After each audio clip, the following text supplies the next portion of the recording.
But now the gospel is spreading, now that the millennium has come.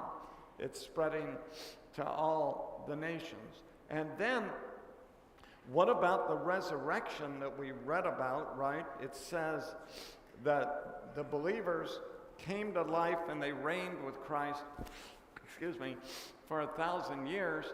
And then it says this is the first resurrection. All millennialists read this. I'll just say the most popular view. There's more than one view here. But the most popular view is all millennialists argue that the coming to life here and the first resurrection is not a physical resurrection. They argue that the coming to life is after death. Believers enter into the intermediate state, right? Your soul is with Christ before you're physically resurrected from the dead, right? Absent from the body, present with the Lord, right? 2 Corinthians 5. So they argued that at death, you come to life. Your soul goes to be with Christ, I should say, and then you're reigning with Him in heaven. So that's how they understand the resurrection and the coming to life. So there's a lot of other things I could say about amillennialism. Of course, in the history of the church, I mentioned Eusebius. Augustine was an amillennialist.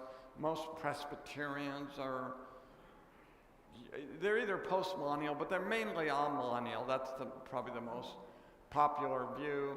And amillennialism has had a resurgence too in the last 30 or 40 years among Southern Baptists, right? Not just Southern Baptists, but amillennialism has become very, very popular again. I have never been a post-millennialist. As I said, I wanted to be a post-millennialist, but I never have been, never been convinced of that. But I have been an amillennialist.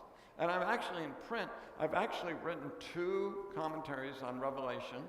My first one was, I forget when it came out, but it's in the ESV Expository Commentary series.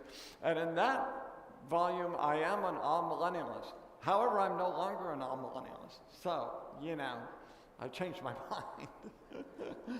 So, but if amillennialism is right, I'm in print somewhere supporting it. So there you go. So I've covered my bases.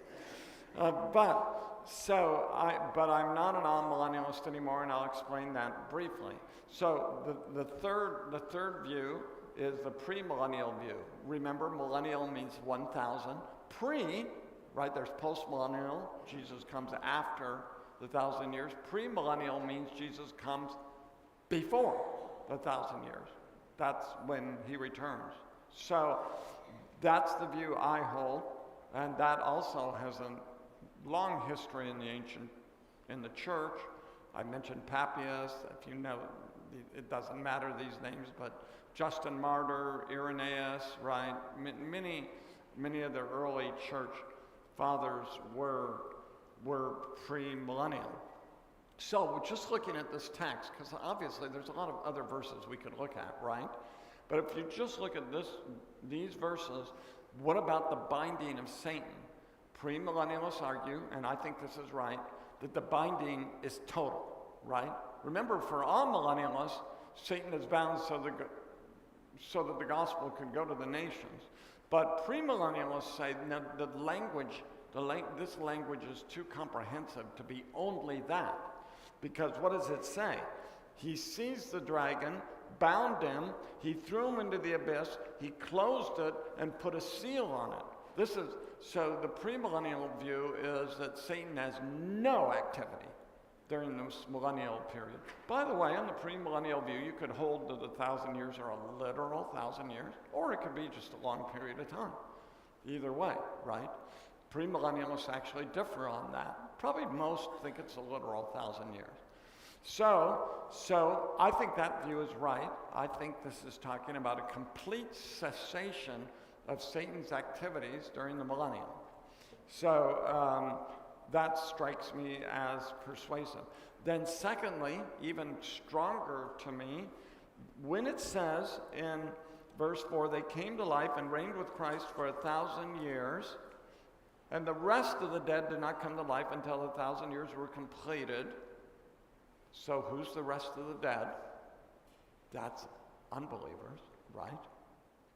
The believers come to life. The rest of the dead are raised 1,000 years later. He says this is the first resurrection. The first resurrection is the one that comes when Jesus first returns, right? And he says, blessed and holy is the one who shares in the first resurrection. So, contrary to the all-millennialists, I'm arguing, along with all premillennialists, that the coming to life and the resurrection here is physical, right? It's the physical resurrection of the dead. So, it's early in the morning, and this is complicated, isn't it? But the resurrection, the rest, right, in verse 5, the rest did not come to life until the 1,000 years were completed.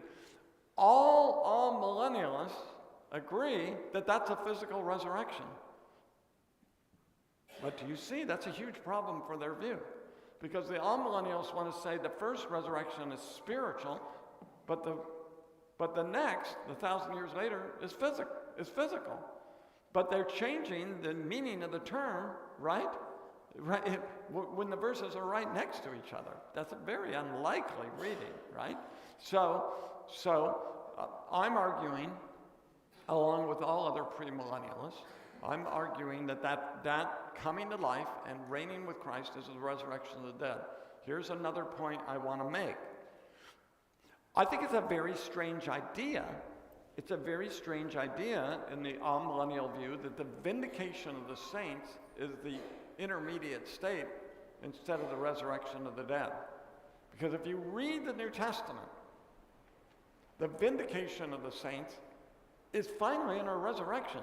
Actually, the New Testament is not very interested in the intermediate state. Actually, in Revelation 6, the martyrs under the altar, remember them? We read about them last night if you were here. They're saying, how long, O Lord? They're in the intermediate state. So how is the intermediate state their vindication if they're saying, how long, O Lord? I think that's a big problem for the all-millennial view. Now, one other thing I want to say, and if you understand this, great. If you don't, it doesn't really matter.